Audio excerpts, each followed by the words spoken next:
The coffee machine hissed its familiar protest as I pressed the button for a double espresso, third one today, and it wasn't even noon yet. My reflection in the stainless steel surface looked tired. Dark circles I'd tried to cover with concealer. Hair pulled into a ponytail because I hadn't had time to wash it this morning. The collar of my university sweatshirt slightly frayed at the edges. 24 years old. 2 years post-divorce, and I was still measuring my life in caffeine units and hours until my next shift ended. The cafe where I worked part-time wasn't fancy. Just a neighborhood place near campus where students came to pretend their lattes were sophisticated and their conversations intellectual. I'd been here 9 months now, ever since I'd decided to go back to school and finish the degree I'd abandoned when I married Stellan at 22. That decision, marrying him, felt like it belonged to a different person entirely. A younger, more naive version of myself who'd mistaken intensity for love and control for protection. Luna, Table 7 needs their order. Sina's voice cut through my thoughts as she breezed past with a tray balanced expertly on one hand. She was 3 years older than me, studying graphic design, and had become something close to a friend in the way coworkers do when you spend 40 hours a week together, navigating the same chaos. I grabbed the cappuccinos I'd just finished making and headed to Table 7, weaving through the mid-morning crowd. The cafe smelled like roasted beans and cinnamon, sounds of indie music mixing with conversation, and the constant background noise of the espresso machine. My sneakers squeaked slightly on the tile floor. I'd been meaning to replace them, but textbooks were expensive, and rent was due next week. Table 7 was occupied by a young couple, probably undergrads, holding hands across the table like they'd invented romance. I set down their drinks with a practiced smile, the kind that didn't reach my eyes but was professional enough that they'd tip decently. "Anything else I can get you?" I asked, already mentally calculating the 17 other tasks I needed to complete before my shift ended at 2. They shook their heads, too absorbed in each other to really see me, which was fine. Being invisible was a skill I'd perfected over the past 2 years. After leaving Stellan, I deliberately made myself small, unremarkable, easy to overlook. It was safer that way. Back behind the counter, I started wiping down surfaces that didn't really need it, a nervous habit I'd developed. My phone buzzed in my apron pocket, a text from Casper. "Still on for dinner tonight? 7 p.m.? I smiled despite my exhaustion. Casper was safe. An economics major I'd met in one of my business classes 3 months ago. Steady, predictable. The kind of guy who showed up when he said he would and didn't come with the weight of a criminal empire attached to his name. We weren't serious yet. Still in that early stage where everything was light and easy. But it was nice. Normal. Exactly what I needed. "Sounds perfect," I typed back. "Your place or mine?" The cafe door chimed, admitting a gust of October wind and 3 new customers. I looked up automatically, customer service smile already forming, and felt every muscle in my body lock into place. Stellan Christensen stood in the doorway. It had been 2 years since I'd seen him in person, 2 years since I'd walked out of his penthouse with nothing but a suitcase, and my dignity barely intact. But he looked exactly the same. Tall, imposing in a way that had nothing to do with his height. Dark blonde hair styled with that casual precision that probably cost more than my monthly rent. He wore a charcoal suit that fit him like it had been painted on, white shirt with the top 3 buttons undone, in a way that was calculated to look effortless. His ice blue eyes scanned the cafe with the same methodical assessment I remembered, cataloging exits and threats and opportunities in the space of a breath. Then they found me. For 3 seconds, neither of us moved. The cafe sounds faded to white noise. I was 22 again, standing in his office for the first time, completely out of my depth, and not smart enough to know it yet. Then his mouth curved into that smile I'd once found irresistible, and now recognized as pure danger. He walked toward the counter with the kind of confidence that came from owning half the city and never having heard the word no in any context that mattered. Behind him, I could see Mikael Rasmussen, one of his men, still playing bodyguard after all this time, taking up a position by the door. My hands had started trembling, so I pressed them flat against the counter, forcing my face into neutral territory. Sina was watching from across the cafe, her expression alert in a way that suggested she'd picked up on the sudden tension. Stellan stopped directly in front of me, and I caught the scent of his cologne, sandalwood, and something darker, more expensive. A smell that triggered memories I'd spent 2 years trying to bury. Luna. My name in his voice, that slight Scandinavian accent making the vowels sound like a caress. It's been a while. I found my voice, and was proud that it only shook slightly. 2 years. I've been counting. His smile widened, but his eyes had that intensity I remembered, the kind that made you feel like you were the only person in the world until you realized you were actually prey being studied. You look well. University treating you right? Of course he knew I was back in school. Stellan made it his business to know things, especially about people who'd once belonged to him. The possessive thought made anger flare in my chest, burning away some of the fear. What do you want, Stellan? I kept my voice low, aware of the customers around us, of Sina's increasingly concerned glances. He tilted his head, studying me with that unreadable expression. Coffee to start, then we need to talk. No. The word came out sharper than intended. We don't need to do anything. You want coffee? I'll make it. But there's nothing to discuss. Something flickered in his eyes. Surprise, maybe, or approval. Luna? Americano or espresso? I interrupted, reaching for a cup. My hands were steadier now, anger providing stability that fear couldn't. I'm working, as you can see, and I have a life now that doesn't include spontaneous conversations with my ex-husband. Ex-husband who's been watching you date that boy. His voice dropped lower, dangerous. Casper Madsen, economics major, 25, no criminal record, no outstanding debts, no interesting qualities whatsoever. Ice flooded my veins. Of course he'd been watching. Of course he knew about Casper. Privacy had never been a concept Stellan understood, not when it came to things he considered his.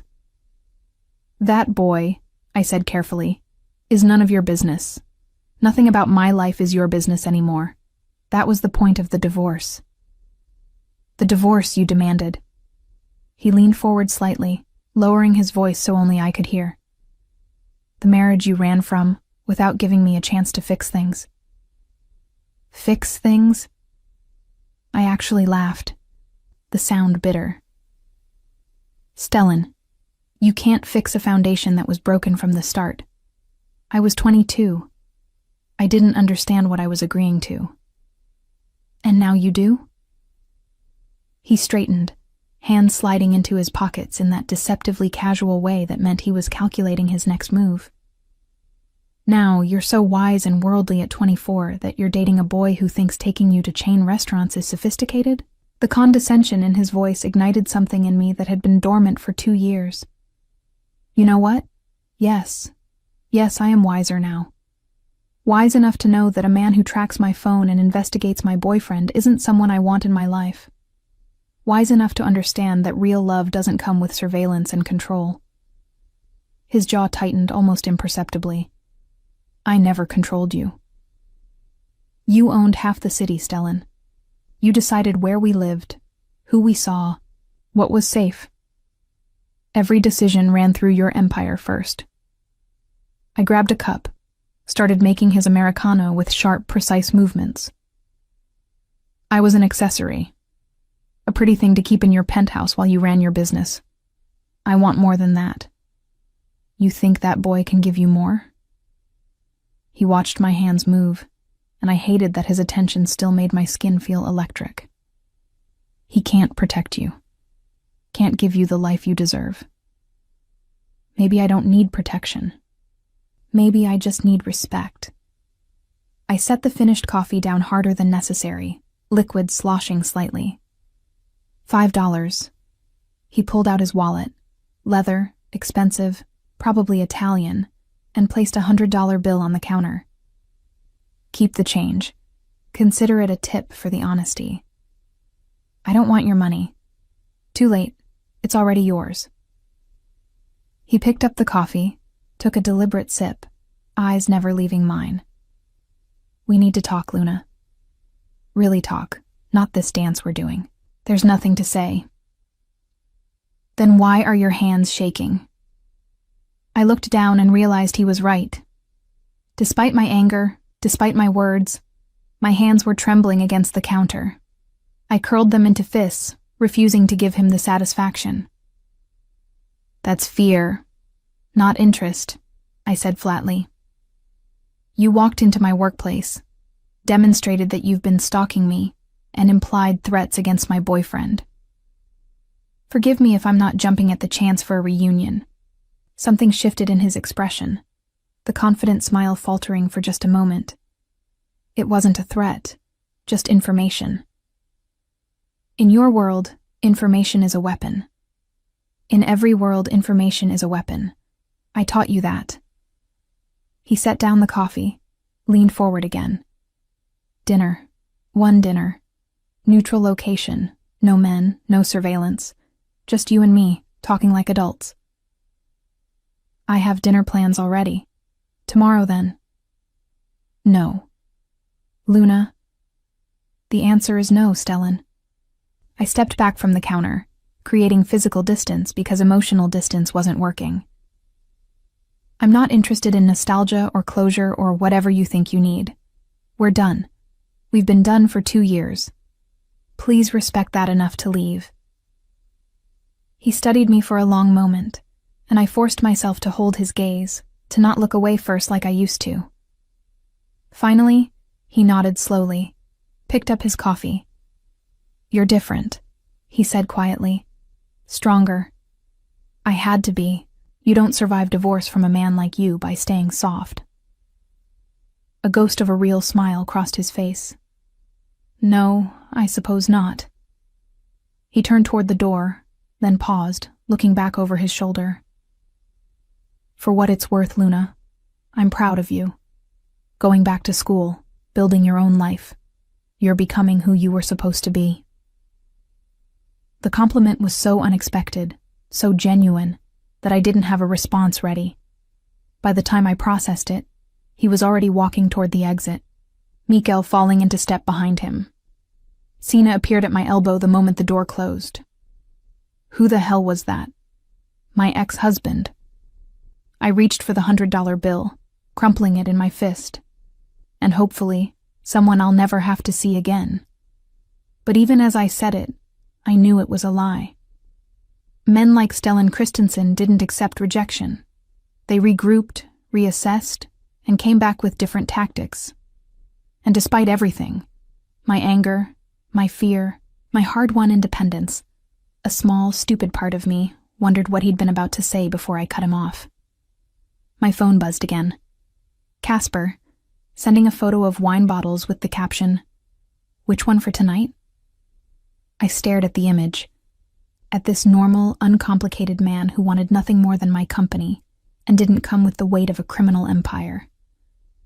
Then I looked at the door where Stellan had exited and felt the familiar pull of something I'd spent 2 years trying to forget. 3 weeks passed before Stellan made his next move. 3 weeks where I convinced myself I'd handled the coffee shop confrontation perfectly, that I'd been strong and clear and had successfully closed that chapter of my life. 3 weeks where Casper and I settled into a comfortable rhythm, study dates, Netflix nights, sex that was pleasant if not earth-shattering. I should have known better. The first sign came on a Tuesday evening. I was leaving my business ethics class, backpack heavy with textbooks, mentally preparing for my shift at the cafe that started in an hour. My phone rang. Unknown number, which I normally wouldn't answer, but something made me pick up. Luna Nielsen? A woman's voice, professional, slightly warm. Speaking. This is Dr. Ellen Sorensen from the University Financial Aid Office. I'm calling about your student loan application. My stomach dropped. The application I'd submitted 3 months ago, been rejected for, had been appealing through every available channel. Did something change with my appeal? Actually, yes. An anonymous donor has established a scholarship fund, and based on your academic performance and financial need, you've been selected as a recipient. It covers full tuition for the remainder of your degree, plus a monthly stipend for living expenses. I stopped walking, students flowing around me like water around a stone. I'm sorry, what? Congratulations, Miss Nielsen. The funds will be available starting next semester. We'll need you to come in and sign some paperwork, but who's the donor? My voice came out sharper than intended. A pause. Anonymous, as I mentioned. The fund is administered through the Christensen Foundation, but I hung up. The Christensen Foundation. Stellan's family charity. The one they used to launder their reputation and occasionally their money. The one I'd helped organize galas for when I was his wife, back when I thought I understood what I'd married into. My hands were shaking as I called him. He answered on the first ring, which meant he'd been waiting. Luna. You can't do this. I was walking again, fast, needing movement to contain the fury rising in my chest. You can't just buy your way back into my life. I haven't bought anything. The foundation made an independent decision based on merit. His voice was smooth, reasonable, the tone he used when he was lying through his teeth. If you happen to be selected, that's simply fortunate timing. Bullshit. You set this up. Prove it. I wanted to scream. This was exactly the kind of move Stellan excelled at. Technically legal, superficially generous, and absolutely calculated to put me in his debt. I'm not accepting it. Then you're refusing a legitimate scholarship on the basis of paranoia. The university will think you're unstable. He was right, and he knew it. If I turned down a full-ride scholarship without a valid reason, it would raise questions I couldn't answer without revealing my connection to Stellan, which would open doors I'd worked hard to close. Why? I stopped in the middle of the quad, students giving me annoyed looks as they detoured around me. Why are you doing this? Because you deserve to finish your degree without working yourself into exhaustion. Because you're brilliant, and your financial situation shouldn't determine your future. A pause. And because I can. The honesty of that last statement was almost worse than the manipulation. Stellan doing something simply because he could. Because he had the power and resources and wanted to demonstrate it. I don't want anything from you. Too late. The scholarship exists. Take it or don't. But it won't go away just because you're angry with me. I hung up again, trembling with a rage that had nowhere to go. The second sign came a week later. I was at Casper's apartment, a modest one-bedroom he shared with a roommate near campus. We were on his bed, kissing with the kind of enthusiasm that suggested we'd progress to more shortly, when his phone rang. He ignored it at first, but it rang again. Then again. Sorry, he muttered, pulling back to check the screen. His expression changed, confusion, then concern. I need to take this. I sat up, pulling my shirt back down. Everything okay? He answered the call, and I watched his face cycle through emotions I couldn't quite name. Yes, this is Casper Madsen. No, I wasn't aware. When did this... A long pause, his eyes widening. That can't be right. I paid off my student loans last year through my parents' savings. My stomach dropped. What do you mean there's a lien against my father's business? We don't... He went pale. 200,000 euros. That's impossible. We never took out that loan. I knew. Even before he finished the call, hands shaking as he stared at his phone, I knew exactly what had happened. Casper, I started, but he cut me off. My dad's hardware store. Someone filed paperwork claiming he took out a loan 5 years ago and defaulted. They're threatening to seize the property. He was scrolling frantically through his phone, texts from his father coming through in rapid succession. This is insane. We have records. We can prove... It's not real. My voice came out flat, dead. The loan isn't real. He looked up, confusion warring with panic. What? It's a legal fiction. Someone created false paperwork to create the appearance of debt. Your father will be able to fight it, but it'll take months and thousands in legal fees to unravel. How do you know that? Because I'd been married to a man who specialized in exactly these kinds of pressure tactics. Because I'd watched Stellan's lawyers weaponize the legal system against his enemies dozens of times. Because I knew his signature moves like I knew my own heartbeat. I just do. I stood, started gathering my things. I need to go. Luna, wait. I'm sorry, Casper. I'm so sorry. I kissed his forehead, tasting his confusion and fear. Get a lawyer. Document everything. Don't pay anything or sign anything until you've had it independently verified. I left before he could ask the questions I couldn't answer. I called Stellan from the street outside Casper's building. He answered on the first ring again. Stop. The word came out as a command, not a plea. Whatever you're doing, stop it right now. I'm having dinner. Would you like to join me?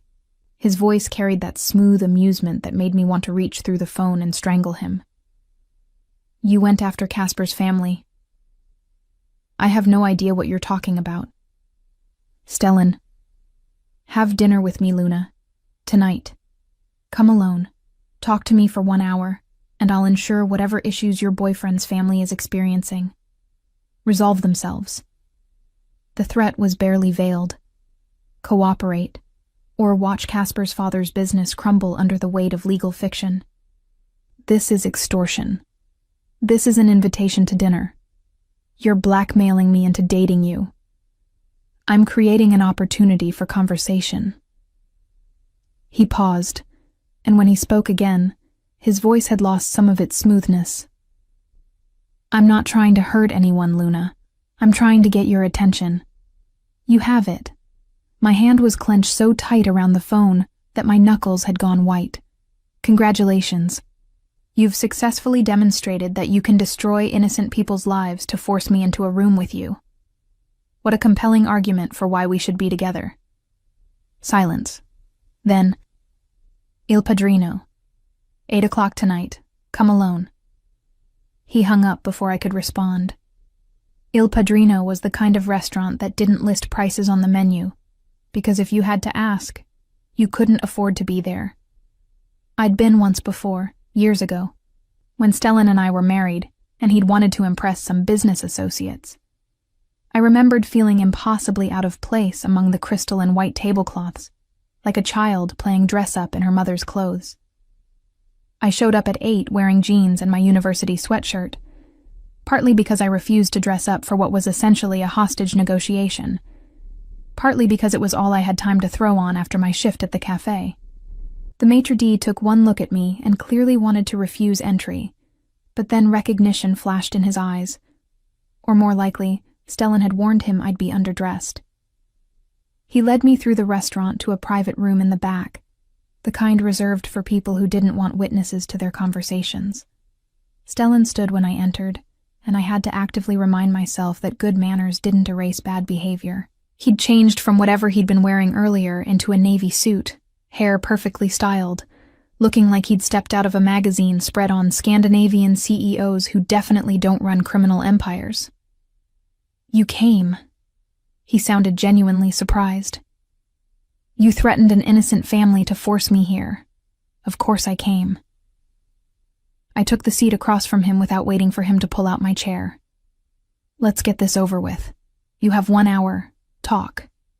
He sat slowly, studying me with that intensity I'd never quite gotten used to. You're angry. Revolutionary observation. You should have been a detective. A ghost of a smile. Still sharp with the sarcasm. I missed that. I didn't miss you cataloging the things you liked about me like I'm a car you're considering buying. I flagged down the server who'd appeared in the doorway. Water, please. Just water. Bring the lady whatever she wants to eat, Stellan countermanded. She's paying, apparently. so order freely. I'm not... I stopped, took a breath. This was exactly the kind of baiting I needed to avoid. Fine, the salmon and a glass of white wine, whatever's cheapest. The server fled, probably sensing the tension. So, Stellan folded his hands on the table, businessman pose. You wanted to talk. You wanted to talk. I wanted to never see you again, but you made that impossible. Why? The question was direct, and for the first time, I heard genuine confusion beneath it. Why did you leave, Luna? The real reason. Not the generic "we weren't right for each other" excuse you gave your lawyer. I stared at him, searching for signs of manipulation, but his expression seemed honest, genuinely bewildered, which was almost worse than the alternative. You really don't know. It wasn't a question. No. Stellan, you tracked my every movement, you vetted my friends. You made decisions about my life without consulting me, because you assumed you knew better. I kept my voice level, factual. You treated me like an asset to be managed, not a partner to be respected. I was protecting you. He said it like it was obvious, like it explained everything. My world is dangerous. I needed to make sure. You needed to control me. I cut him off. There's a difference between protection and possession. I was your wife, not your property, and you never learned to tell the difference. His jaw tightened. I gave you everything, except autonomy, except trust, except the basic respect of letting me make my own choices, even wrong ones. The server returned with my water, and I took a long drink to buy time, organizing my thoughts. Do you know what the breaking point was? The moment I knew I had to leave? He shook his head. You remember when I wanted to take that job at the nonprofit? The one working with at-risk youth? The position that would have put you in contact with people connected to my rivals. Yes. You didn't discuss it with me. You didn't explain your concerns or ask me to reconsider. You just made it go away, called in a favor, had the position filled before I could even interview. Then you told me you'd done it, like I should be grateful. His expression had gone carefully neutral. It was dangerous. It was my decision to make. My voice rose slightly despite my efforts to stay calm. That's when I understood. You didn't see me as capable of assessing risk or making adult choices. You saw me as something fragile that needed to be kept safe, even from myself. You were 22, Luna. You didn't understand. Exactly. I set down my water glass hard enough that it clicked against the table. I was 22. I married you at 22, Stellan. I was too young to understand what I was agreeing to. And instead of helping me grow into an equal partner, you kept me in a gilded cage and called it love. Silence stretched between us. Stellan's hands had curled into fists on the table, and I could see him working through something, expression shifting in ways I couldn't quite read. I thought. He stopped, started again. I thought I was being a good husband, providing for you, keeping you safe. Isn't that what you're supposed to do? That's what you're supposed to do for a child, not a wife. I gentled my voice slightly, because despite everything, I could see he genuinely believed what he was saying. I needed a partner, Stellan. Someone who trusted me to be an adult, even if I made mistakes. You couldn't do that. Could you have loved someone who let you walk into danger? The question was quiet, almost vulnerable, and it hit harder than I expected. Because the honest answer was, I didn't know. Maybe I'd been as complicit in our dynamic as he was, accepting his protection because it was easier than fighting for my independence. I don't know, I admitted. But I do know that what we had wasn't sustainable. I was disappearing, Stellan, becoming this smaller, softer version of myself, because that's what you needed me to be. And if I'd stayed, eventually there wouldn't have been anything left of me. Our food arrived, breaking the moment. We sat in silence as the server plated everything with unnecessary ceremony, then disappeared again. "Fix Casper's father's problem," I said once we were alone. "Right now. Call whoever you need to call and make it go away." He pulled out his phone without argument, made a brief call in Danish that I couldn't follow, then set it aside. "Done. The paperwork will be revealed as fraudulent by morning." "Thank you." "Is he good to you?" Stellan picked up his fork, but didn't actually eat anything. "Your boyfriend?" "That's not your concern." "Humor me." I considered refusing, then decided honesty might actually be the fastest way out of this conversation. "He's nice, safe, exactly what I needed after you. After us." "But?" "There's no but. Casper is good to me." "You're lying. You forget. I can read your tells." Stellan leaned forward slightly. "You touch your collarbone when you're uncomfortable. You've done it 3 times since mentioning him." I pulled my hand away from my throat, irritated that he was right. "Fine, he's fine. Not exciting, but that's the point. I don't want excitement. I don't want intensity. I want normal. You'll be bored within 6 months. Better bored than controlled. Is that really the choice? Boredom or control?" His ice blue eyes held mine, and for a moment I saw something raw there, something that looked almost like pain. What if there's a third option? There isn't. Not with you. I forced myself to eat, mechanically chewing salmon I couldn't taste. "You can't change, Stellan. Men like you, with your power and your need for control, you don't just wake up one day and become different people." "What if I could? What if I learned?" He set down his fork, abandoned all pretense of eating.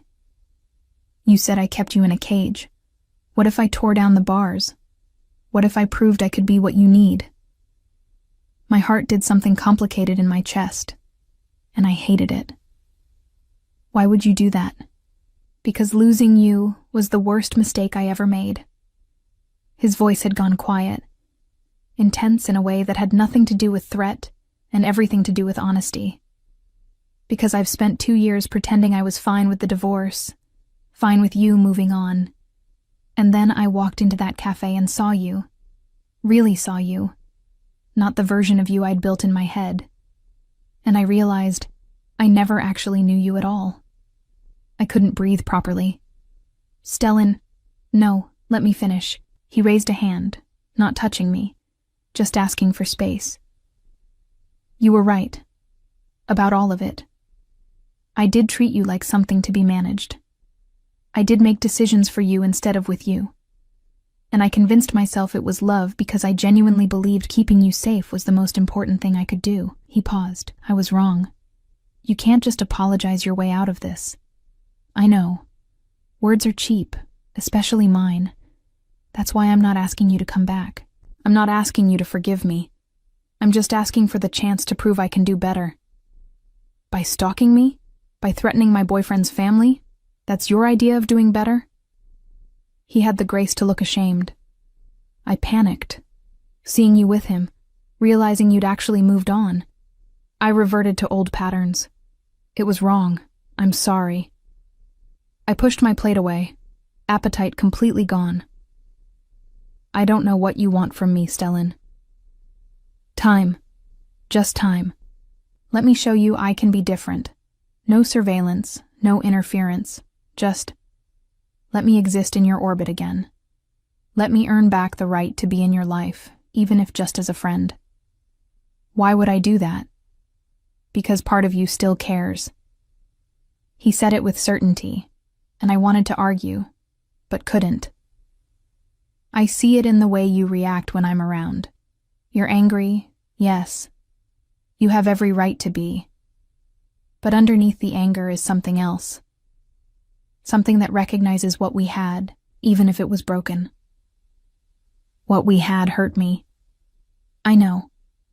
And I will spend however long it takes making amends for that if you let me."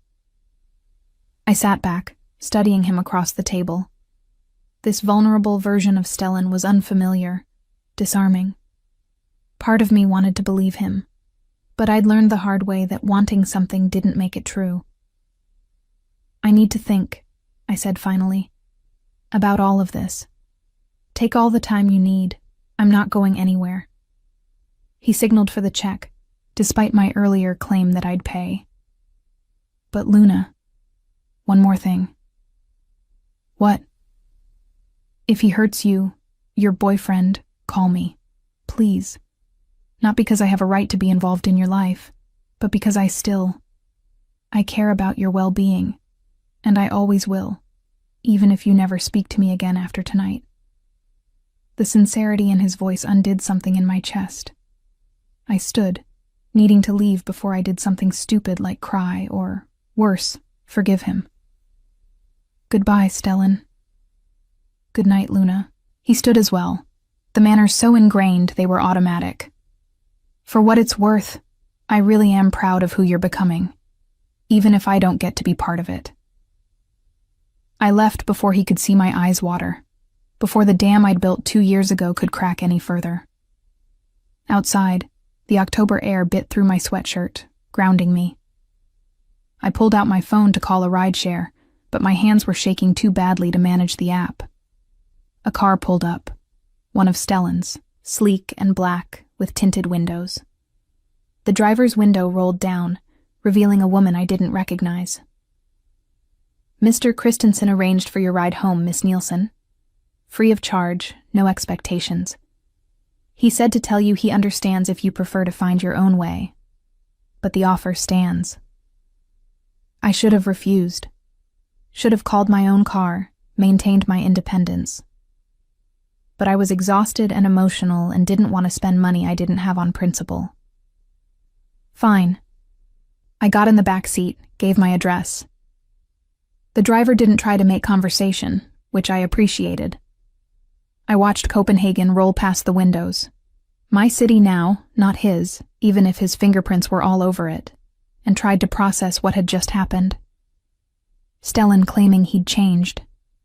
Stellan apologizing. Stellan letting me leave without fighting it. Part of me recognized the tactics. The scholarship. The threat to Casper. The dramatic dinner invitation. Classic Stellan. Manufacturing situations to get what he wanted. But another part, the part I tried to ignore, remembered the genuine confusion on his face when I'd explained why I left. The shame when I'd called out his tactics. The vulnerability when he'd admitted he'd been wrong. Which version was real? The manipulator, or the man trying to make amends? My phone buzzed.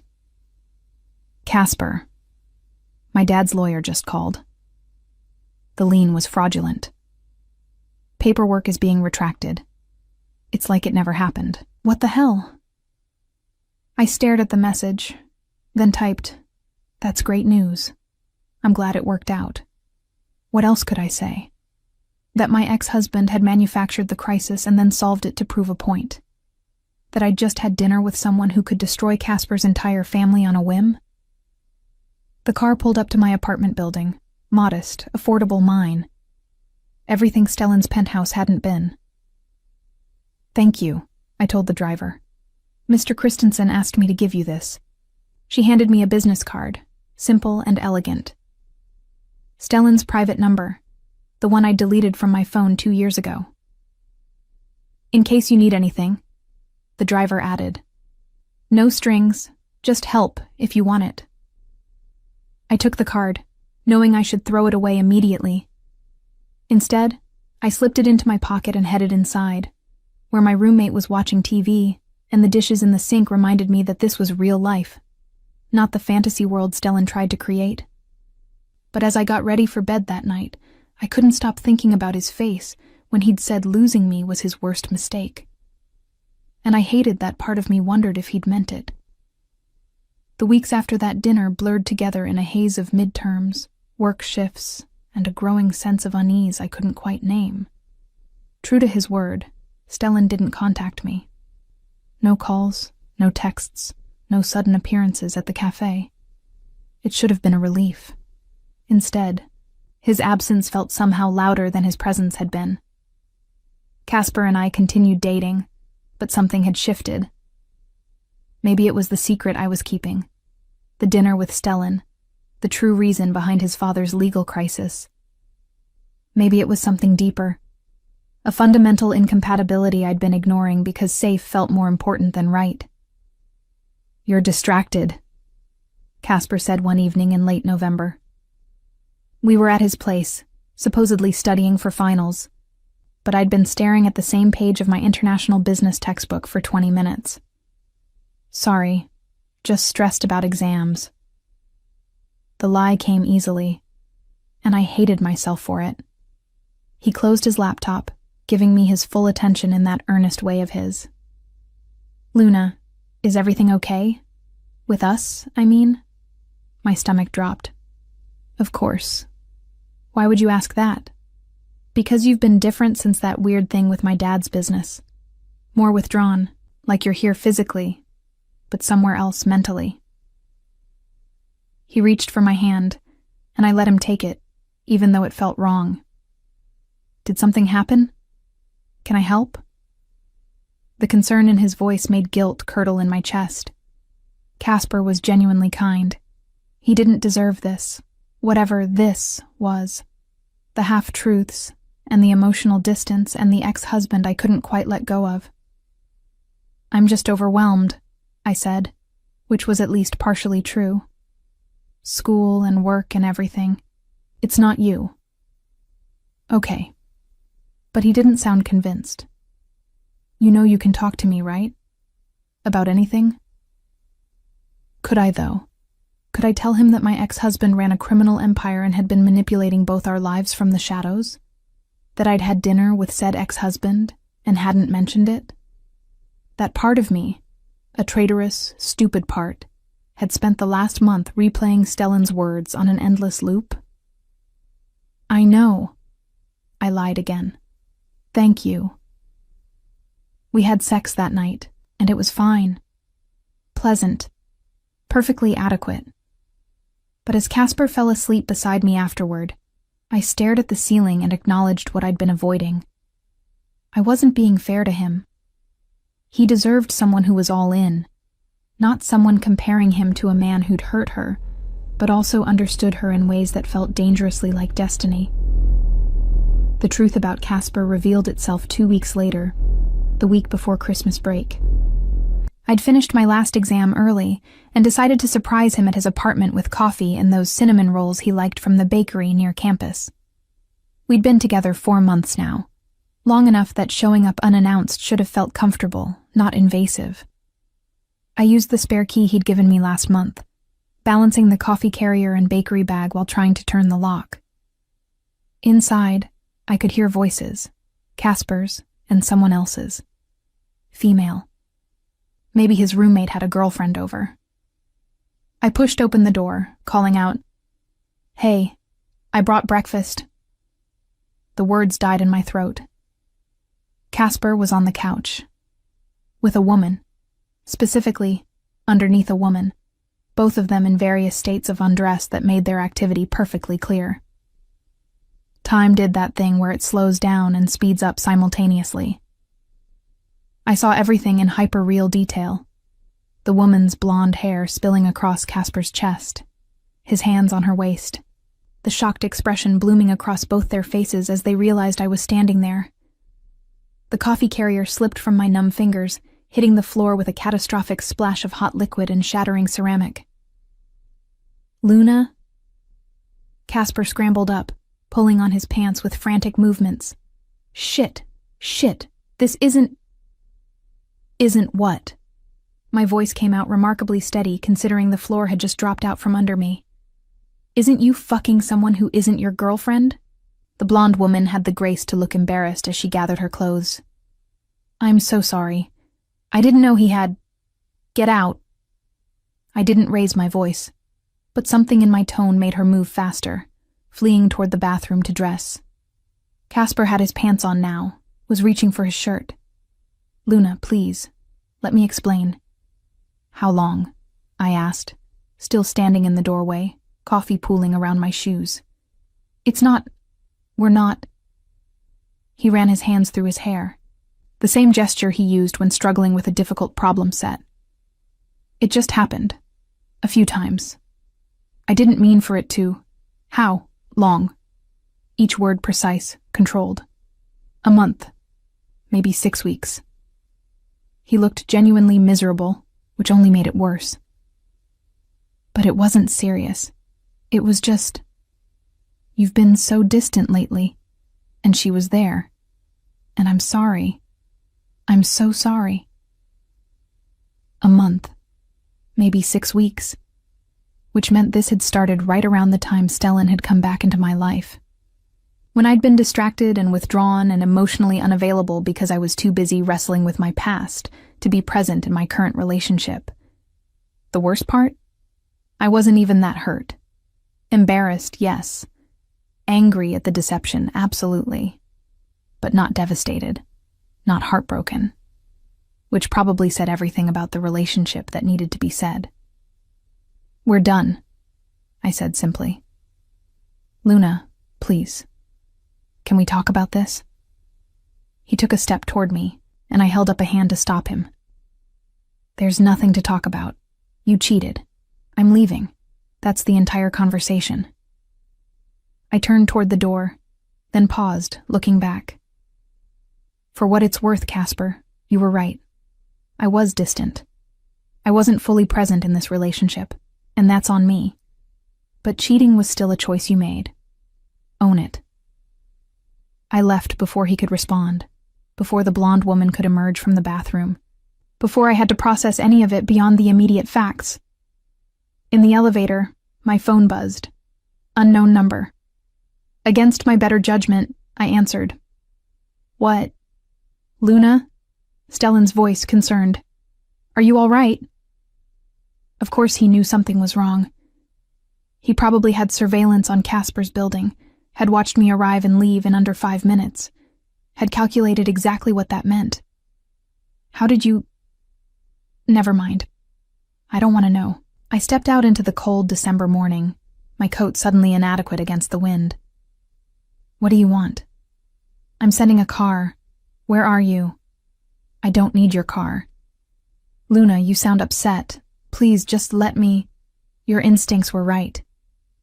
The words came out bitter. About Casper. He was exactly as boring and safe and predictable as you said. Right up until I found him fucking someone else in his living room. Silence. Then, "I'm coming to get you myself. Don't move." "Stellan." But he'd already hung up. I should have walked away. Should have called Sina or taken a rideshare back to my apartment and dealt with this like an adult. Instead, I stood on that street corner, numb and confused, and tired of pretending I had everything under control. Stellan's car pulled up 8 minutes later. Not his usual sedan with a driver, but a low-slung sports car. Aston Martin, probably. Something ridiculous and expensive that he drove himself. He got out, leaving the engine running, and for the first time since I'd known him, he looked disheveled. Hair slightly mussed, wearing jeans and a sweater instead of his usual suit, like he'd dressed in a hurry. "Get in." Not a command, just a statement. I got in. He pulled away from the curb with smooth precision, heading north toward the waterfront. Neither of us spoke for several minutes, the car's engine purring between us like a sleek animal. "Did you know?" I asked finally.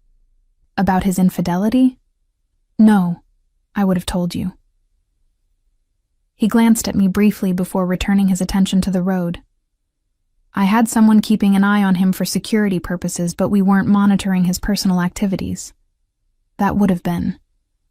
He paused. "Invasive. But you're having him followed. I'm having everyone in your orbit monitored for potential threats. There's a difference." At my look, he added, "I know.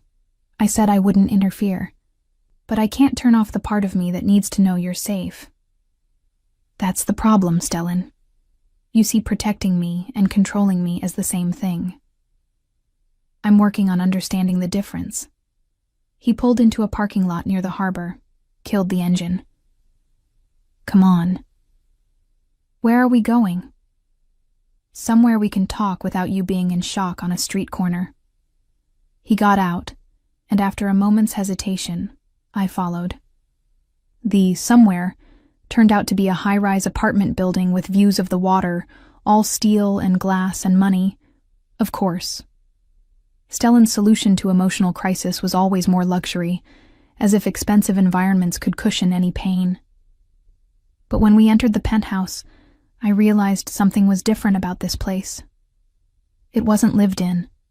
No personal touches, no signs of habitation beyond the furniture. This was a staging area, not a home. I bought this last month, Stellan said, watching my reaction. After our dinner, I thought. He trailed off, seeming suddenly uncertain. I thought maybe if I had a place that wasn't my penthouse, somewhere without all the history, we could talk more easily. Neutral ground. He'd bought an entire apartment as neutral territory. The absurdity of it should have been funny, but I was too emotionally drained to process it properly. I'll make coffee. He headed toward the kitchen, gleaming appliances that had probably never been used, leaving me to wander to the floor-to-ceiling windows. Copenhagen spread out below, gray and beautiful in the winter morning. I pressed my forehead against the cool glass and tried to sort through the jumble of emotions competing for space in my chest. Embarrassment at walking in on Casper, anger at his deception, guilt at my own emotional unavailability, and underneath it all, a complicated relief that I now had an excuse to end a relationship that had never quite fit. Here. Stellan appeared beside me with 2 mugs of coffee, made exactly how I liked it, which meant he'd remembered, even after 2 years. I took the mug, warming my hands on it. I wasn't in love with him, I said quietly. Casper. I liked him. He was nice, but I wasn't in love. I know. You don't get to sound smug about that. Not smug, relieved. At my sharp look, he added, not because he was unworthy of you, though he clearly was if he couldn't recognize what he had, but because watching you with someone else these past months has been. He searched for the right word. Educational. Educational how? It taught me what I took for granted, what I lost. He set down his coffee, turned to face me fully. When we were married, I thought I was giving you everything. Security, comfort, protection. I didn't realize I was taking away the things that actually mattered. Your autonomy, your voice, your right to make mistakes and grow from them. And now you realize that? Now I'm beginning to. He reached up like he was going to touch my face, then stopped himself, hand falling back to his side. Luna, I know this isn't the right time. You just found out your boyfriend was cheating. You're hurt and confused, and probably want nothing to do with me. But I need to say this before I lose my nerve. My heart was beating too fast. Say what? I love you. I loved you when we were married, even though I expressed it terribly. I loved you through the divorce. And I love you now, watching you build this incredible life without me. His ice blue eyes held mine, raw and honest. Not the version of you I tried to mold. You, the sharp-tongued, stubborn, brilliant woman who called me out on my bullshit and left when I wouldn't listen. I couldn't breathe properly. Stellan, I'm not asking you to love me back. I'm not even asking you to forgive me. I just needed you to know. He stepped back, creating distance. Stay here today. Take the space. Process what happened with Casper. When you're ready, I'll drive you home. No conditions, no expectations. Why are you being so understanding? The question came out suspicious, because this version of Stellan, patient, respectful of boundaries, was completely foreign to me. Because I spent 2 years learning to respect your choices, even when I hated them. Starting with your choice to leave me. He picked up his coffee, moved toward the door. "I'll be in the other room if you need anything. Take your time." He left me standing there, staring at the place he'd been, my mind spinning with too many thoughts to organize. Stellan Christensen, who'd once tracked my every movement, was giving me space. Stellan Christensen, who'd never apologized for anything, had just admitted he was wrong. Stellan Christensen, who I'd spent 2 years trying to forget, had just told me he loved me. And the worst part? The absolutely terrible, complicated worst part? I believed him. I spent 3 hours in that apartment, staring out at the water, drinking coffee, and trying to understand my own feelings. Casper's betrayal barely registered beyond the initial shock. What consumed me was the larger question. Had I been emotionally unavailable because I was healing from Stellan? Or because I'd never actually moved on? Sometime around noon, my stomach reminded me I'd skipped breakfast. The coffee and cinnamon rolls had ended up on Casper's floor. I found Stellan in what he'd designated as the office, working on his laptop, looking unfairly attractive in the winter sunlight streaming through the windows. "Hungry?" he asked without looking up, as if he'd been monitoring my presence even while giving me space. "Starving." He closed the laptop immediately.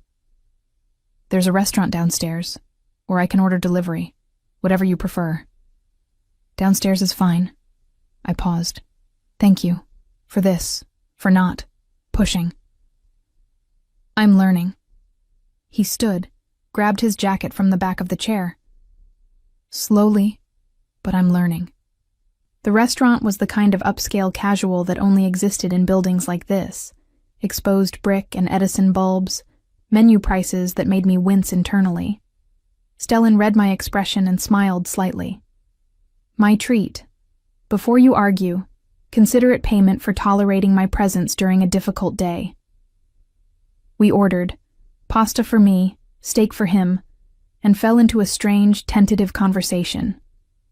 Not about us, not about Casper, just talking. He asked about my classes, my final exams, my thesis topic for next semester. I found myself answering honestly, even enthusiastically, because my international business focus was genuinely interesting to me. "You're going to be brilliant at this," he said after I'd explained my thesis comparing Scandinavian and American corporate cultures. "You have the analytical mind for it, but also the people skills. That's rare. Is this where you offer me a job at your legitimate business holdings? Would you take it if I did?" He was smiling, but the question was serious. "No, I need to build my own reputation, not trade on yours." I paused. "But I appreciate that you think I could." "Luna, you could do anything you set your mind to. That was never in question." He set down his fork, expression growing serious. "The question was always whether I'd let you, and I didn't. I'm sorry for that." We finished eating in comfortable silence, and I found myself studying him. Really looking, not just reacting. He'd changed in subtle ways. The lines around his eyes slightly deeper, posture a fraction less rigid. Like he'd been carrying weight these past 2 years, and had only recently started to set it down. "What happened to you?" I asked as we left the restaurant. "After I left, what made you start questioning things?" He was quiet until we were back in his car, pulling out of the parking garage. "Therapy, actually. Court-ordered, as part of some legal settlement. I fought it at first, thought it was beneath me, unnecessary. But my lawyer convinced me it would look good, show good faith." "You went to therapy to manipulate a judge?" "I started therapy to manipulate a judge," he corrected. "I stayed because the therapist was smarter than me. She saw through my bullshit immediately and refused to play along. Despite everything, I smiled. I like her already. Dr. Johansson, 62, no patience for charm or evasion, immune to intimidation. She's terrifying." He glanced at me. "She made me deconstruct every relationship in my life, showed me patterns I'd been repeating since childhood, made me understand that control was my way of dealing with fear. Fear of what? Losing things, people, control itself. He turned onto my street, somehow knowing where I lived without me giving directions. My father built his empire through force and fear. I learned that was how you kept what mattered. Dr. Johansson taught me that's actually how you guarantee you'll lose it. We pulled up outside my building, and he killed the engine, but didn't get out. Neither did I. We sat there in his expensive car, the afternoon light fading into early winter evening. So what now? I asked quietly. Now I drive away. You go inside, process today, figure out what you need. He turned to look at me fully. And if you decide you want to talk more, about us, about possibilities, about anything, you have my number. Use it or don't. That's your choice, Luna, not mine. I should have just gotten out, should have thanked him for the ride and closed this chapter permanently. Instead, I found myself asking, do you really think you can change? Be someone different? I don't want to be someone different. I want to be a better version of myself. He smiled slightly. One who understands that loving someone means trusting them to make their own choices, even when those choices don't include me. That's very evolved of you. Don't give me too much credit. I still want to know who you're with, where you are, whether you're safe. The difference is now I understand that acting on those wants without your consent is wrong. He reached across the console, stopping just short of touching my hand. I'm trying, Luna. That's all I can promise. That I'll keep trying. I looked at his hand, almost touching mine, and felt the pull of something I'd been denying for months. I need time. Take all you need. And space. Real space. Not you buying apartments and tracking my movements. Agreed. He withdrew his hand. Though for the record, I'm keeping the apartment. I like the view. I laughed despite myself, and the sound surprised us both. When was the last time I genuinely laughed with him? Not the sharp, defensive humor I'd wielded earlier, but real amusement. Good night, Stellan. Good night, Luna. He waited until I was out of the car and at my building's door before pulling away, a consideration I noticed and appreciated. Upstairs, my roommate took one look at my face and immediately poured wine. Bad day? Weird day. I accepted the glass, collapsed onto our second-hand couch. Caught Casper cheating, spent the afternoon with my ex-husband, realized my life is a complicated mess. In that order? Unfortunately, yes. She whistled low. Okay, starting from the top. Casper is trash. We hated him anyway. He wore those terrible boat shoes. Despite everything, I smiled. We never discussed his shoes. We didn't need to. They spoke for themselves. She settled beside me, tucking her feet up. Now, the ex-husband. The dangerous one you never talk about? That's the one. And I think he might have actually changed, or at least be trying to change, which is somehow more terrifying than when he was just consistently terrible. She absorbed this, sipping her wine. Do you still love him? It was the question I'd been avoiding all day. The one I didn't want to answer because acknowledging it made everything more complicated. I don't know, I said finally. Maybe. Or maybe I just love the version of him that exists in my memory, before I understood what I'd married into. Those aren't mutually exclusive. She squeezed my hand. It's okay to have complicated feelings about someone who hurt you, but also loved you in his own fucked up way. When did you become so wise? Therapy, and too much reality TV about toxic relationships. She refilled both our glasses. Whatever you decide about Mr. Dangerous ex-husband, just promise me you won't let anyone, including him, make you smaller again. You've worked too hard becoming yourself. I promised, and meant it. That night, lying in bed, I pulled out Stellan's business card, the one I'd kept, the one I'd told myself I was going to throw away eventually. His private number, written in his own hand on the back. In case you need anything. I added it to my contacts. Not because I was ready to call, but because for the first time in 2 years, I was willing to consider the possibility that maybe, eventually, I might want to. January arrived with the kind of bitter cold that made Copenhagen feel like it existed at the edge of the world. I threw myself into spring semester with the intensity of someone trying to outrun her own thoughts. 5 classes, 20 hours a week at the cafe, thesis research that kept me at the library until closing. I didn't call Stellan, but I didn't delete his number either. Casper tried to reach out twice, apologetic texts that I deleted without reading, a voicemail I never listened to. Sina, who'd extracted the full story over several wine-fueled evenings, approved of my radio silence. He made his choice. You don't owe him closure or forgiveness or whatever he thinks he needs to feel better about himself. What I didn't tell Sina, or anyone, was that I'd started noticing things. Small things that might have been coincidence but probably weren't.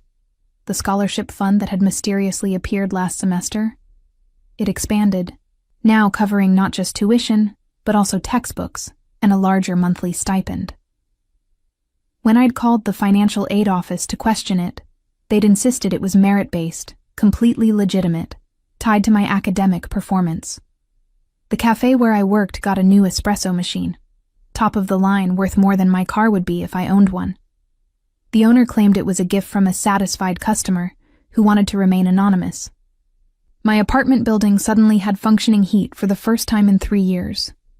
Building-wide upgrade, the landlord said, funded by new ownership that was investing in property improvements. Each incident alone could be explained away. Together, they formed a pattern I recognized. Stellan, keeping his promise to give me space while simultaneously ensuring I was comfortable. Not controlling, exactly. More like providing a safety net I hadn't asked for but couldn't quite bring myself to refuse. It should have angered me. Instead, I found it almost endearing in its transparency. He was trying so hard to help without interfering that it was almost clumsy, like watching someone who'd never learned subtlety attempt to be subtle. "You're smiling at your phone again," Sina observed one afternoon during our shift. "New guy?" "No. Just..." I hesitated, then decided honesty was easier than evasion, my ex, being annoyingly thoughtful from a distance. The dangerous one? I'd told her some of it. Enough that she understood why the relationship had ended. Not enough that she knew exactly what Stellan's business entailed. "Yeah. And you're considering giving him another chance?" "Not a question." "I don't know. Maybe?" "He says he's changed." "They always say that." She handed a customer their latte, then turned back to me. "But has he actually demonstrated it? With actions, not just words?" I thought about the scholarship that gave me freedom to focus on school. The apartment warmth that meant I wasn't wearing 3 layers to bed. The cafe equipment that made our jobs easier. The complete absence of surveillance or interference, or any of the controlling behaviors that had defined our marriage. "Yeah," I admitted. "Actually, he has." "Then maybe he deserves a conversation." She nudged my shoulder. "But make him work for it. Don't make it easy." I waited until Valentine's Day. Partly to be cruel, partly because I wanted to see if he'd break his promise and reach out first. He didn't. No texts, no calls, no dramatic flower deliveries at the cafe. The silence was somehow louder than any grand gesture could have been. It demonstrated restraint, patience, qualities Stellan had never possessed when I'd known him before.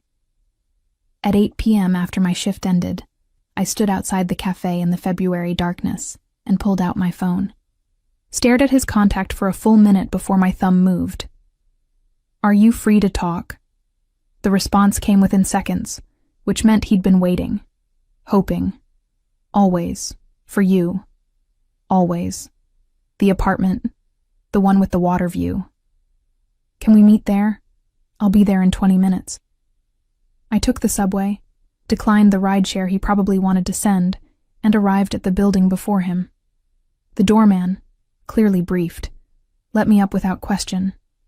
The penthouse was exactly as I'd left it 2 months ago, clean and empty and waiting. Stellan arrived 15 minutes later, slightly breathless like he'd rushed. He wore jeans and a sweater again, that same casual look that made him seem more human, less untouchable. His hair was damp at the edges. He'd been working out, probably, or at the gym in whatever building he actually lived in now. "Hi," he said, and the single word carried so much hope and fear that it made my chest ache. "Hi." I was still wearing my cafe uniform, smelling like coffee and exhaustion. "I've been thinking." That sounds ominous. He stayed by the door, giving me space even in his own apartment. "About us, about what you said in December." I wrapped my arms around myself, suddenly cold despite the building's excellent heating. "I don't know if I can trust you again, Stellan. That's the honest truth. You hurt me. You made me feel small and controlled and like my choices didn't matter. That's not something I can just forget because you apologized and bought some heating repairs." "I know." He moved slightly closer, still maintaining distance. "I'm not asking you to forget. I'm asking for the chance to build something new, different from what we had before." "What would that even look like?" The question was genuine. "You're still who you are. I'm still who I am. The fundamental incompatibility hasn't changed." "Hasn't it?" He gestured toward the windows, the view, the space between us. 2 months ago, you wouldn't have called me. 6 months ago, you wouldn't have had my number. A year ago, you would have run the moment you saw me in that cafe. He smiled slightly. "We're already different, Luna. We're already building something new. We just haven't named it yet. I'm scared." The admission cost me, but it was true. I'm scared of falling back into old patterns, of letting you make decisions for me because it's easier than fighting, of waking up one day and realizing I've disappeared again. Then don't. He crossed the remaining distance between us, slowly, giving me time to back away if I wanted. Set boundaries. Tell me when I'm overstepping. Fight back when I get controlling. And I probably will sometimes, because that's muscle memory I'm still unlearning. But don't disappear, Luna. Stay present. Stay yourself. Make me earn you every single day. I looked up at him, at the raw honesty in his face, and felt something crack open in my chest. This is terrifying. I know. I don't have guarantees that this will work. Neither do I. And I won't move back into your world. I won't be the wife of a crime boss again. I'm building my own life, and that's non-negotiable. Good. I want you to have your own life. He reached up, finally, and tucked a strand of hair behind my ear with infinite gentleness. I want to be part of it, not all of it. I want to support what you're building, not consume it. If you track my phone again, you'll leave, and you'll be right to. His hand cupped my cheek, thumb stroking across my cheekbone. I deleted all the surveillance software, Luna. I don't know where you are unless you tell me. It's been making me insane, but it's also been teaching me to trust. Good. I leaned into his touch despite my better judgment. Because trust goes both ways, and I need to know you respect my autonomy. I do. I will. Every day I'll prove it. He leaned down, stopping just before his lips touched mine. Can I kiss you? The fact that he asked, that he gave me the choice instead of just taking, undid something in me. Yes. He kissed me like he was afraid I'd shatter, like I was precious and fragile and might vanish if he held too tight. It was nothing like the passionate, consuming kisses from our marriage, where he'd claimed my mouth like he claimed everything else. This was different, uncertain, asking permission with every movement.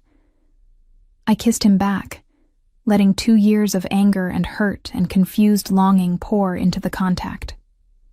My hands fisted in his sweater, pulling him closer, and he came willingly, but let me control the intensity, the depth, the duration. When we broke apart, both breathing hard, his forehead rested against mine. "I missed you," he whispered. "Every day, every moment. I missed you so much it felt like I was walking around with half my heart missing. I missed you too." The admission should have felt like defeat. Instead, it felt like relief.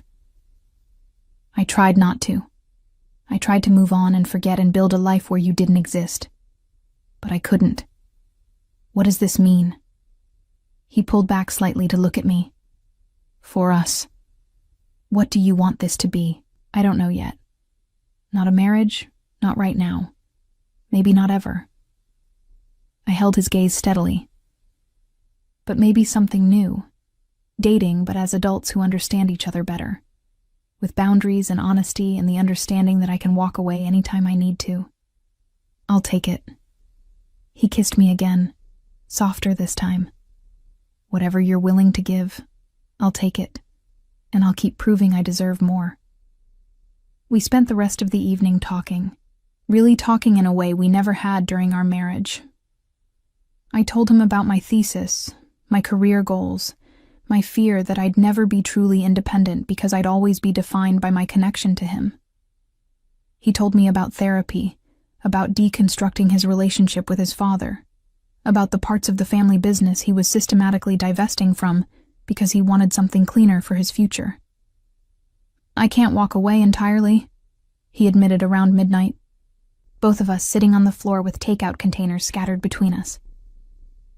"Some connections are permanent, but I can choose not to expand into new territories. I can focus on the legitimate holdings and let the other families handle the rest. Is that safe?" I picked at my pad thai, appetite fading. Won't that be seen as weakness? Probably. But I'm tired, Luna. Tired of constantly managing threats and alliances and violence. I want... He trailed off, searching for words. "I want to be able to sleep at night without wondering who I'll have to destroy tomorrow to protect what's mine." That sounds like progress. Dr. Johansson says it's growth. He smiled slightly. I think it's just exhaustion. But either way, it's real. I believed him, and that belief felt both dangerous and essential. We didn't sleep together that night, though the temptation was there. Instead, Stellan called me a car, asking first if I wanted one, which I appreciated, and walked me down to wait for it. "Can I see you again?" he asked as the car pulled up. "Whenever you want. Your schedule, your terms. Next week, coffee, somewhere public." I needed to maintain some boundaries, some sense of control over the pace. Not Il Padrino or anywhere intimidating, just a normal cafe. "The one where you work?" "Sure, you already know where it is." I smiled slightly. "Come by after your therapy session." "Dr. Johansson should have softened you up enough that you're bearable." He laughed, genuine and surprised. "I really did miss your sense of humor." "Good, because I'm not changing that for anyone, including you. I wouldn't want you to." In the car, watching Copenhagen slide past the windows, I texted Sina. I'm giving him another chance. Controlled parameters, clear boundaries, but... yeah. Her response came quickly. "Are you insane or brave?" "I can't tell. Both, probably. Well, if he fucks up, we know where he lives, and I have a very scary cousin who owes me a favor." I smiled at my phone, grateful for friends who supported me while also standing ready to destroy anyone who hurt me. The next 3 months were strange and wonderful, and occasionally terrifying. Stellan and I fell into a pattern: coffee once a week, dinner every other week, Long phone conversations where we talked about everything and nothing. He never pushed for more, never demanded I move faster, or give more than I was ready to give. He showed up to my thesis presentation, sitting in the back row with a pride on his face that made me stumble over my words. He celebrated when I got an A, sent flowers to the cafe with a note that just said brilliant. Always knew you would be. I met Dr. Johansson at his request, had coffee with the woman who'd been deconstructing his psyche for 2 years. She was exactly as he'd described, sharp, unimpressed by charm, absolutely immune to bullshit. He talks about you constantly, she told me over extremely good coffee in her office. The work we've done around control and fear has largely centered on unpacking his relationship with you. Is that normal in therapy? When someone's defining relationship is the one they destroyed? Yes. She studied me with clinical interest. He's made real progress, Luna. But I want you to understand, change is not linear. He'll have bad days. He'll revert to old patterns under stress. The question is whether he can recognize that and course correct. And can he? He's learning. Whether that's enough is something only you can determine. I appreciated her honesty, the lack of reassurance or false promises. It helped me understand what I was agreeing to. Not a finished product, but a work in progress.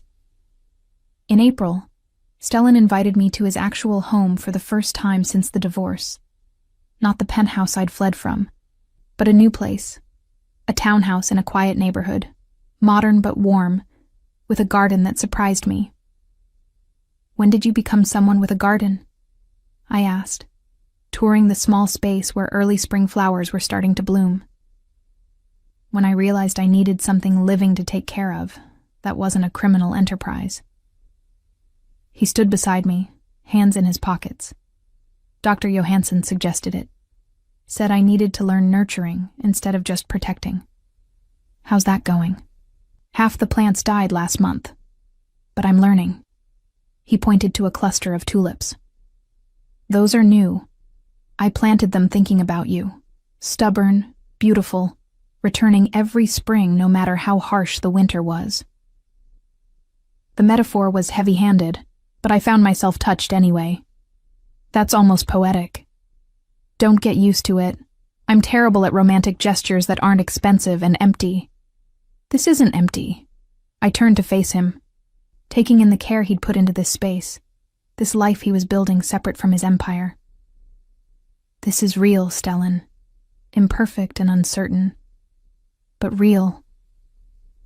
He kissed me then, in his garden with dirt under our feet and spring sun on our faces, and it felt like a beginning instead of a repetition. By May, we'd fallen into something that felt almost like a relationship. Still careful, still maintaining separate lives and spaces, but connected in ways that mattered. I studied, worked, built my career plans. He managed his businesses, went to therapy, learned to garden with mixed success. And slowly, carefully, we learned each other all over again. I love you, he said one evening in late May. We were at his place, cooking dinner together, a domestic activity that would have been unthinkable during our marriage, when staff handled everything and I was kept safely separate from anything resembling normalcy. I paused in chopping vegetables. You've said that before. I know, but I wanted to say it again, now that you might actually believe me. He came up behind me, arms sliding around my waist, chin resting on my shoulder. I love you, Luna. Not the idea of you. Not the version I tried to create. You, the woman who makes terrible jokes while studying international business, who falls asleep reading textbooks and drools slightly on the pages, who argues with me when I'm being controlling and refuses to let me win just because it's easier. I turned in his arms, looking up at him. I'm not ready to say it back yet. I know. It might take a long time, years even. I might never be ready. I'll wait. He kissed my forehead. However long it takes, I'll wait. And if the answer is never, I'll accept that too. Having you in my life at all is more than I deserve. You're getting better at the romantic gestures. Dr. Johansson has been coaching me. She says I use money as a shield against actual vulnerability. She's not wrong. I went back to chopping, comfortable in the circle of his arms. But you're learning. That's what matters. That night we made love for the first time since the divorce. It was different from how I remembered. Slower, more attentive, focused on my pleasure as much as his. He asked permission for everything, checked in constantly, made sure I felt safe and wanted and in control. Afterward, lying tangled together in his bed, I felt something settle in my chest. Not quite love, not yet, but trust. The beginning of belief that maybe, just maybe, we could build something that worked. Stay, he murmured against my hair. Just for tonight. No pressure for more. Just stay. I stayed. Summer arrived, bringing with it the end of my spring semester, and a decision I'd been avoiding. What to do about my living situation. My lease was up in August, and my roommate had announced she was moving in with her girlfriend. I could find a new roommate, find a new apartment, or move in with me, Stellan said over breakfast one Sunday in early June. We were at a cafe near his place. Not the one where I worked, somewhere neutral and public where we'd become regulars. I nearly choked on my coffee. That's a huge step. We were married. Living together is actually a step backward in some ways. He was trying for casual, but I could see the tension in his shoulders. You need a place. I have space. It makes logical sense. Nothing about us makes logical sense. True, but consider it anyway. He reached across the table, taking my hand. Your own room if you want it. Your own space. No expectations beyond sharing the same address. And you'd save money, which could go toward your business plans after graduation. The practical argument was sound. I'd been trying to figure out how to afford both rent and the seed capital I'd need to eventually start my own consulting firm. Living with Stellan would solve the financial pressure entirely, but it would also mean giving up some of the independence I'd fought for. I need to think about it, I said finally. Take your time. The offer stands whenever you're ready. I discussed it with Sina over drinks that night at a bar near campus. She'd become my sounding board for all things Stellan-related, offering honest opinions without judgment. On one hand, she said, working through her second gin and tonic, free rent and the chance to save money while you're still in school is huge. On the other hand, moving in with your ex-husband who you're tentatively dating again feels like asking for complications. Exactly my dilemma. What does your gut say? I considered it, trying to hear my intuition through all the logical arguments. That I want to, that it feels right, even though it's risky, that I trust him enough to try. Then maybe that's your answer. She flagged down the bartender for another round. You can always move out if it doesn't work. You're not locked in. I was locked in last time. The marriage, the life, the identity I took on as his wife. It all felt permanent until suddenly I couldn't breathe anymore. But you're not that person anymore. You're not 22 and naive.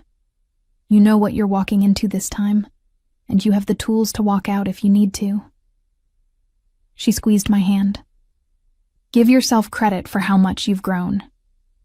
That night, lying in bed in my soon-to-be former apartment, I texted Stellan. Okay, let's try it. But I have conditions. His response came quickly. Name them. I spent 20 minutes composing the list. 1. My own space within the house that's completely mine. You don't enter without knocking. 2. My own key. I come and go as I please without explanation. 3. No tracking software on my phone or any other surveillance. 4. We split household responsibilities. I'm not your housekeeper. 5. If either of us wants space, We respect that without guilt or interrogation. 6. We tell people we're living together, but not engaged or moving toward marriage. This is a practical arrangement that also happens to be with someone I'm dating. 7. I can move out at any time, for any reason, without consequences or pressure to stay.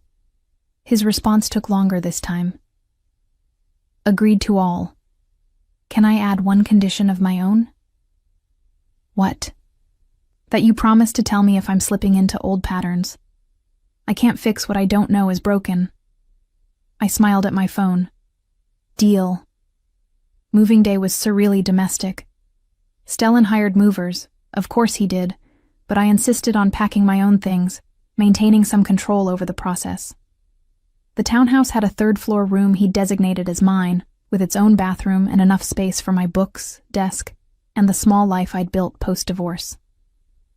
This is yours, he said, showing me around the empty space.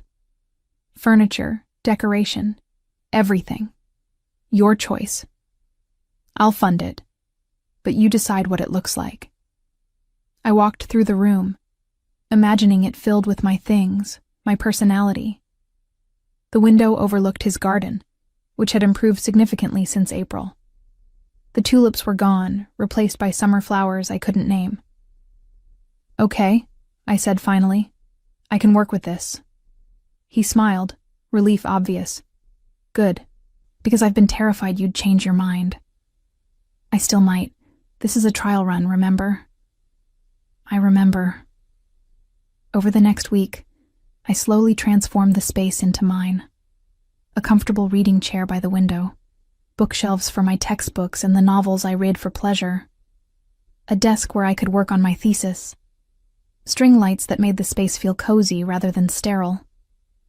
Stellan stayed out of it entirely unless I explicitly asked for help, respecting the boundary I'd set. I'd catch him looking at the room sometimes, a softness in his expression that suggested he was happy I was making myself at home.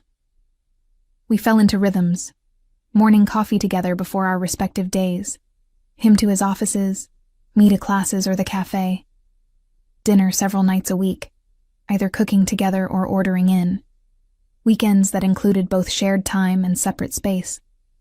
It was working, I realized one night in mid-July. Against all odds, we were actually making this work. The first real test came in late July, when I got offered an internship in Stockholm. I'd applied months ago before Stellan and I had reconnected, for a summer position at an international consulting firm. It was exactly the kind of opportunity I needed for my career. Prestigious, well-paid, great networking potential. The only problem? It started in 2 weeks and ran through the end of August. 6 weeks in another country, right after I'd moved in with Stellan. I told him over dinner at the townhouse, watching his face carefully for signs of the controlling behavior I was hyper-alert for. That's fantastic, he said, and seemed to mean it. You should absolutely accept. It's 6 weeks, in Sweden. I'm aware of where Stockholm is. He smiled slightly. Luna, this is exactly the kind of opportunity you've been working toward. Why would I want you to turn it down? Because I just moved in. Because we're still figuring this out. I set down my fork, suddenly nervous. Because 6 weeks apart right now feels like it could break this fragile thing we're building. He was quiet for a moment, considering. Here's what I think. I think you're testing me. Consciously or unconsciously, you're waiting for me to prove I'm still the man who would have prevented you from taking opportunities that took you away from him. The accuracy of that assessment made me flinch. Am I that transparent? Not transparent. Human. He reached across the table, taking my hand. Take the internship, Luna. Go to Stockholm, do brilliant work, build your career. I'll be here when you get back, and we'll pick up where we left off. Just like that? Just like that. With one request if you're willing. Here it was, the catch, the condition, the way he'd try to maintain control. What request? Video calls. Not every day if you don't want. but sometimes. So I can see your face and hear about your work and feel connected even while you're away. He squeezed my hand. That's it. No tracking, no checking in constantly, no guilt about living your life. Just occasional calls so I don't forget the sound of your voice. The request was so reasonable, so respectful of my autonomy, that I felt something crack in my chest. That's it? That's your condition? That's it. He paused.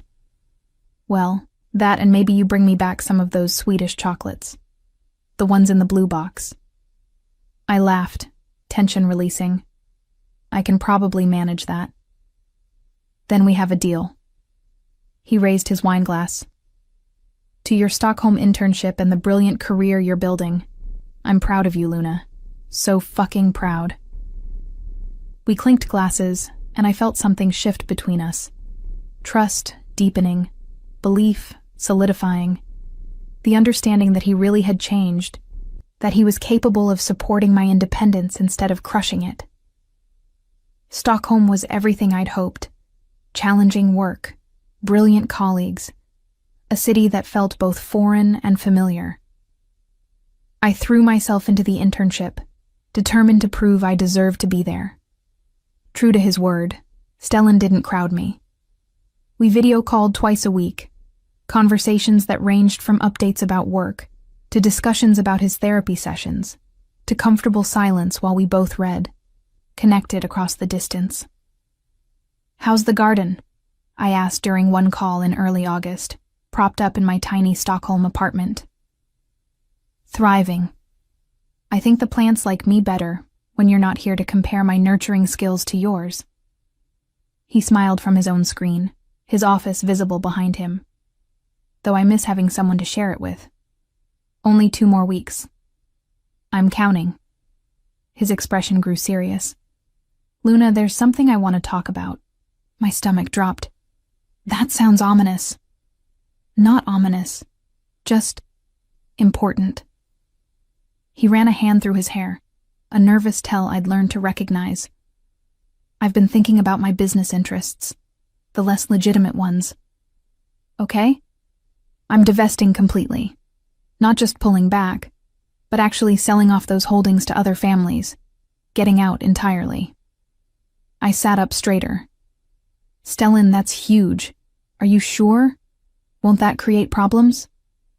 Probably, but I'm tired of that life, Luna.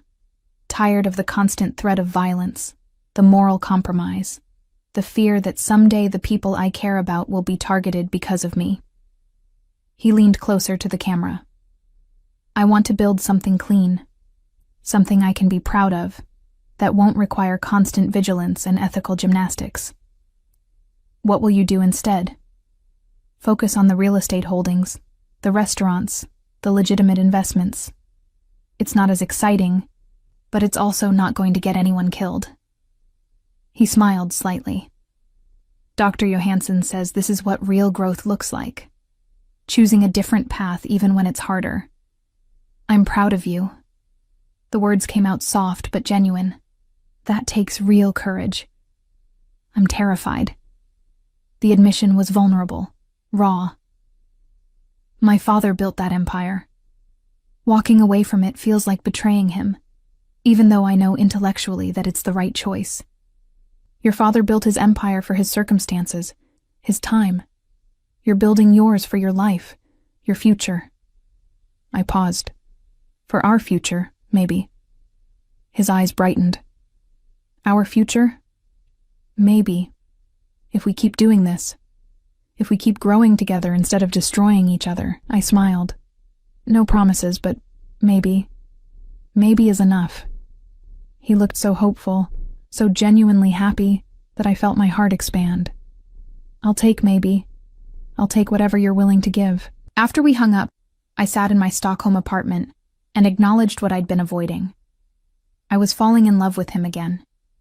Not the dangerous, consuming love from our marriage, but something steadier, more mature, built on respect and trust, rather than intensity and passion. It terrified me, but it also felt inevitable.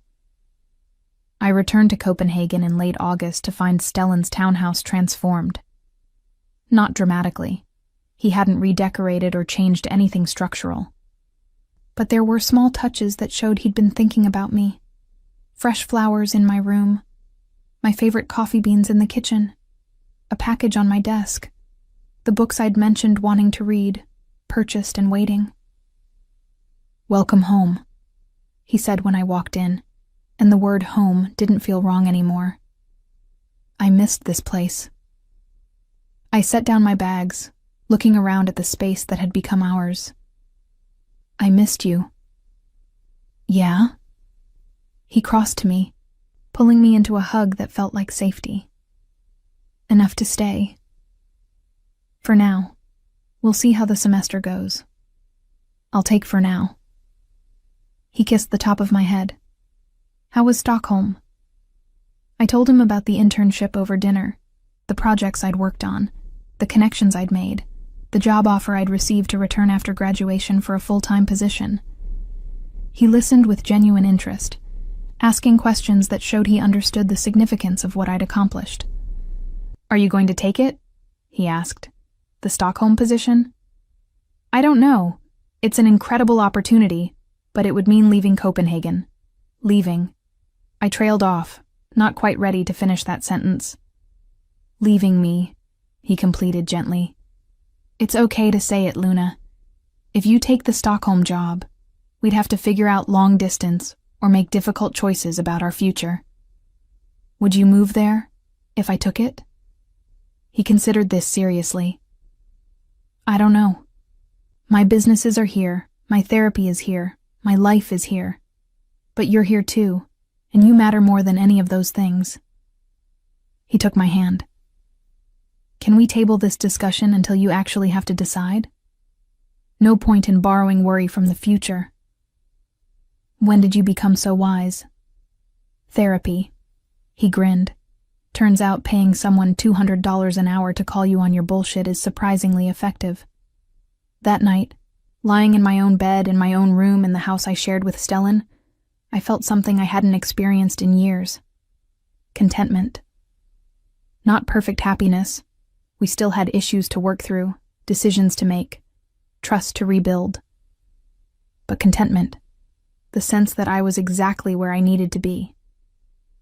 For the first time since moving in, I didn't lock my door. September brought my final year of university and the slow realization that I was going to have to make real decisions about my future, professionally and personally. The Stockholm offer sat in my inbox, deadline for response approaching. Stellan and I were solid, but undefined, living together, but not engaged, loving each other without saying the words.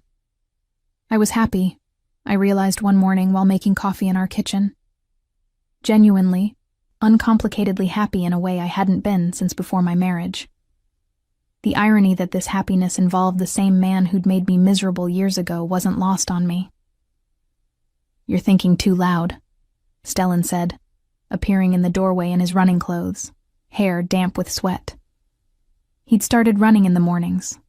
Another Dr. Johansson suggestion about managing stress healthily. Just contemplating life's ironies. I handed him coffee. "How was the run?" "Brutal. I hate running." He took a grateful sip. "But it clears my head, so I keep doing it." "That's very mature of you." "I'm trying this new thing where I do things that are good for me even when I don't enjoy them." He leaned against the counter, watching me with that intensity that still made my pulse jump.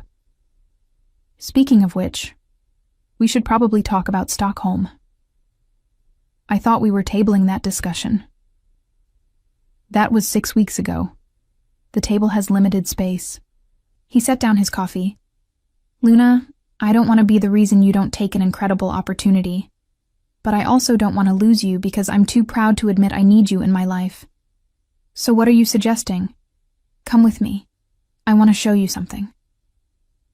An hour later, after Stellan had showered and changed, we were in his car heading north out of the city. He wouldn't tell me where we were going, just that it was important and I should trust him. We drove for 90 minutes into the countryside, autumn colors starting to paint the landscape in rust and gold. Finally, he turned off the main road onto a long driveway that led to a property I didn't recognize. It was beautiful.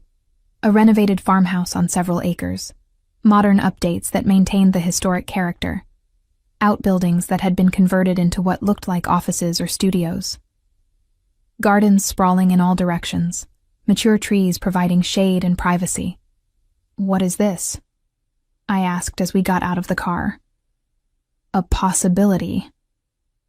He took my hand, leading me toward the main house. "I bought it 3 months ago. I was going to surprise you after you came back from Stockholm. But then the job offer happened and I realized surprises might not be what you need right now." "Stellan, whose house is this?" "Ours, potentially." He unlocked the door, revealing an interior that was clearly being renovated but showed enormous potential. "I've been working with architects to create something that works for both of us. Home offices so we can both work remotely when needed. Space for your consulting business when you're ready to start it. A garden you can actually cultivate properly, instead of just criticizing my attempts." I walked through the space, overwhelmed by the care that had gone into every choice. He'd remembered conversations we'd had about dream homes, preferences I'd mentioned casually months ago. This wasn't about controlling my environment. It was about creating a space we could both inhabit fully. "The Stockholm office has a Copenhagen branch," he said, following me through the rooms. "Not as prestigious, but still excellent. You could take a position there, build your career here, and we could make this work. Together. Long term." "You're asking me to choose you over my career?" "No. I'm asking you to consider that maybe you don't have to choose. That maybe there's a third option where you get both." He stopped in what would be the kitchen, afternoon light streaming through the windows. "But if the Stockholm position is truly what you want, if that's the best path for your career, I'll support that too. We'll figure out long distance. I'll visit every other weekend. We'll make it work because you matter more than geography." I leaned against the counter, trying to process what he was offering. "This is a huge commitment. This house, these plans, it's basically asking me to marry you without actually proposing." "Is that what you think?" He crossed to me, taking both my hands. "Luna, I'm not asking you to marry me. Not yet. Maybe not ever if that's not what you want. I'm asking you to build a life with me that respects both our needs. You can work in Stockholm if that's best for your career. You can take the Copenhagen position if you want to stay. You can start your own firm from this house and work entirely independently. The point is, whatever you choose, I'm here. Supporting you, not controlling you. Loving you, not owning you." I don't know what to say. "Then don't say anything yet. Think about it. Tour the Copenhagen office. Consider what you actually want for your life, not just your career." He pulled me close, arms wrapping around me in a hug that felt like safety. "I've spent the last year proving I can change. Now I need you to trust that change is permanent." I did tour the Copenhagen office. Met with the managing director, learned about their client portfolio, understood the opportunities available. It was excellent. Not quite the prestige of Stockholm, but solid, with room for growth and advancement. I also met with my thesis advisor, discussed my options honestly. Professor Anderson had been mentoring me for 2 years and knew my career goals intimately. "What does your gut say?" she asked over coffee in her office. "That Copenhagen is the smart choice. That choosing a man over my career is exactly the kind of mistake I promised myself I'd never make again." "Is that what you'd be doing? Choosing him over your career?" "Isn't it?" She smiled slightly. "Luna, you're one of my best students. You're going to be successful wherever you land. Stockholm, Copenhagen, anywhere you choose. The question isn't which position is better for your career. It's which choice allows you to build the life you actually want to live. I want both. I want the prestigious job and the man and the perfect future where nothing has to be sacrificed. That's not how life works, unfortunately. We all make trade-offs. The question is which trade-offs you can live with." She refilled our coffee. What would you regret more? Taking a slightly less prestigious position to stay with someone you love, or taking the perfect job and losing him? Bruce, that was the question, wasn't it? I spent a week thinking, weighing options, making lists of pros and cons that didn't actually help because this wasn't a logical decision. It was an emotional one, and those didn't fit neatly into spreadsheets. On a Tuesday evening in late September, I found Stellan in his study, working late on something that had him frowning at his computer. I knocked, respecting the boundaries we'd established, and he looked up immediately. Hey, everything okay? I made a decision. I came into the room, closing the door behind me. About Stockholm. His expression went carefully neutral. Okay. I'm turning it down. I'm taking the Copenhagen position and staying here. Before he could react, I held up a hand. But I need you to understand something. I'm not doing this for you. I'm doing it for me, for the life I want to build, which happens to include you. This is my choice, and I'm owning it. Relief flooded his face. Okay, yes, whatever terms you want, I accept them. I'm not finished. I sat on the edge of his desk, looking down at him. I want the farmhouse, but I want my name on the deed too, 50-50 ownership. I want a legal agreement that if we separate, I retain half the property. I'm not going to be financially dependent on you again. Done. I'll have my lawyer draw up the paperwork. And I want a timeline. We date for at least another year before we even discuss marriage. I need to know the stability is permanent, not just the honeymoon phase of reconciliation. Agreed. And therapy. Couples therapy, with Dr. Johansson, or someone she recommends. I want us to have professional support for navigating this. I've already researched therapists. I have 3 names for you to interview if you want. He stood, moving around the desk to stand in front of me. Anything else? Yeah, one more thing. I took a breath, gathering courage. I love you. I didn't want to. I fought it for months. But I do. I love you, Stellan. The version of you that learned and grew and changed. The man who bought a farmhouse because he remembered I liked gardens. The person who goes to therapy and learns to run even though he hates it. That's who I love. Not who you were, but who you're becoming. His eyes went bright with emotion he didn't try to hide. Say it again. I love you. Again. I love you, you impossible man. I pulled him closer, wrapping my legs around his waist. I love you, and I'm staying, and we're building something new together. Something that doesn't require me to disappear, or you to control everything. He kissed me, deep and claiming, and full of 2 years of longing and hope, and hard-won trust. When we broke apart, both breathing hard, his forehead rested against mine. I love you too, he whispered. Never stopped, never will. And I swear to you, Luna, every day I'll prove I deserve this. I'll keep growing, keep changing, keep being someone you can trust. Good, because I have very high standards now, and you've set the bar for yourself. He laughed, the sound full of joy. I wouldn't have it any other way. We moved into the farmhouse that December, after renovations were complete. My name went on the deed as promised, 50-50 ownership legally documented.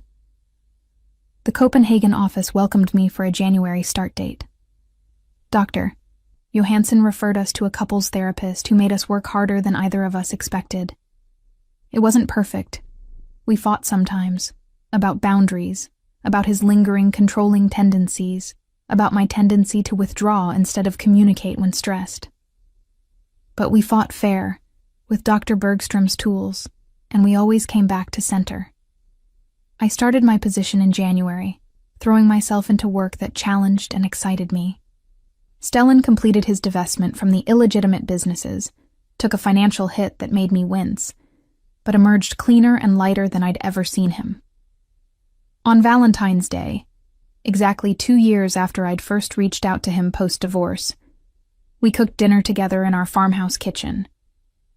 The garden outside was dormant, waiting for spring, but we'd planned what we'd plant together when the weather warmed.